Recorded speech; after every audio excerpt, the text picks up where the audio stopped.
Child abduction is a crime of intense public concern. The reasons are obvious. First, anytime a child is a victim of a crime, emotions run high. Second, child abductions do not occur often, therefore they are highly publicized. This video is designed to give you common sense tips on how to work with your children to help prevent child abduction. Reasonable precautions built into your everyday life can effectively reduce the opportunity that your child will fall victim to abduction. Discuss these tips with your children. It's not like old-time movies. Strangers are not always evil-looking. When you talk to your kids about strangers, don't make them sound like movie bad guys. Strangers should be explained as any adult that your child does not know. Explain that dangerous strangers may be well-dressed and very polite. An easy solution is to tell your children to walk away from any adult they don't know and immediately report the incident to a parent, trusted friend, or neighbor. It is important to understand how child molesters and abductors gain a child's confidence. Often abductors will befriend children by asking them questions. They may ask for help to find a missing pet. They may ask for directions to someone's house. They may even offer money as a reward for assistance. Another tactic may be to make several minor contacts over a few-day period. The would-be abductor may do nothing more than say hello to the child a couple of days in a row to help make the child comfortable with their presence. Encourage children to tell parents about any contact with new adults. Another concern is someone acting like an undercover police officer. Always tell your children to trust a uniformed police officer or someone in a clearly marked police vehicle. However, if they are approached by someone posing as an undercover officer, tell them to treat it like any other stranger contact.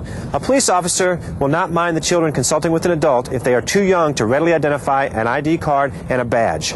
Another tactic used by abductors is to say a parent has been injured or needs help. Come with me. Your mom has been in an accident. Come on, come with me. Make sure your children know that you would not send someone they do not know to ask for help. If that situation occurs, you should have a plan in place, telling your children who to contact for direction. Children should not be left alone, even for short periods of time. Reasonable caution should be used here, and there are some important times to note. Individuals who prey on children wait for an opportunity when a child is alone. The most dangerous times seem to be before and after school. After-school time periods require extra attention because many children get home while their parents are still working. You should also take time to learn your child's school bus route. If your child routinely gets off at a stop by themselves, you should give them specific instructions on what to do. Working together with other families in your neighborhood to develop a formal plan for kids to walk together is a good idea. Children are almost never abducted when others are present. Cars and other vehicles pose a major threat to your children. Tell them to stay away from cars unless they are absolutely sure they know the occupants. Children should be advised to walk far enough from the street so they cannot be easily grabbed by occupants of passing or parked vehicles. They should also be told not to approach a vehicle when someone tries to ask them a question. Stress the importance of staying away from parked vehicles when people are standing next to them. Role play with your children. Act like the bad guy and teach them the proper way to react. Questions are frequently raised about using personal protection devices. Whistles and personal alarms can be useful if they're always readily available. However, your children already possess the most efficient defense mechanism, their voice. Teach them to scream loudly if they're approached. Children should be taught the proper things to say in potentially dangerous situations. If they simply scream and kick their legs, their actions could be mistaken for a temper tantrum. They should be taught to yell things like, "Help, this is not my dad," or "I need the police." Okay, come on up. Let's try to help call the police, okay? Here we go. That guy grabbed it? Good, point number loud.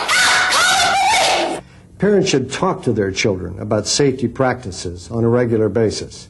The more practice they have, the better equipped they will be at dealing with difficult situations. The final and perhaps most important step is to report any suspicious activity to police. People are often reluctant to call police for minor incidents, thinking that the police have more important things to do. Nothing could be further from the truth. We want to be notified immediately about any suspicious activity, especially when it is related to children. Remember to review these tips with your child on a regular basis. Strangers are not always evil-looking. Children should not talk to any adult they do not know. Child abductors try to gain a child's confidence by being very polite and asking questions. Again, the same rule applies. No matter how polite the conversation, children should never talk to adults they do not know. Children are most vulnerable when they are alone. Make plans for your routine events, such as walking to and from school, so your children will not be alone. Tell children to stay away from cars. A vehicle is the most obvious means for the would-be abductor to remove the child from the neighborhood. Role play with your children. Practicing at home is a good way to prepare your children for dangerous situations. It will also help to reduce their fears because they'll feel confident that they can handle problems. Always report suspicious activity immediately. Anytime a crime, such as an abduction, is committed against a child, we give it our full attention. However, the most effective tool in preventing child abduction is education. Teaching your children the proper way to react to a potentially dangerous situation is the single most important step in keeping your children safe. The St. Louis County Police Department is committed to maintaining a safe environment for our children. With your help, I am confident we can be successful. For further information, contact the precinct station nearest you or your local police department.